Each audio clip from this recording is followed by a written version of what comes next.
2017 Ram Hemi with the stock exhaust.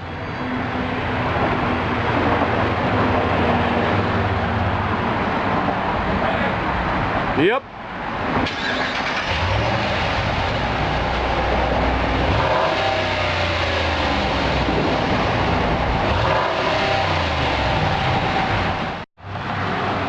Here's the stock setup. Ram coming off the engine. Back into the big muffler.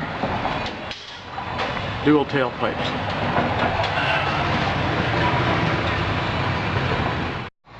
Here's the new setup.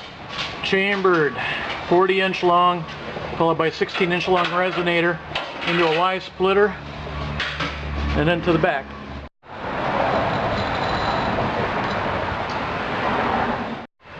There's the attaching point on the tailpipes. That's a 409 stainless splitter.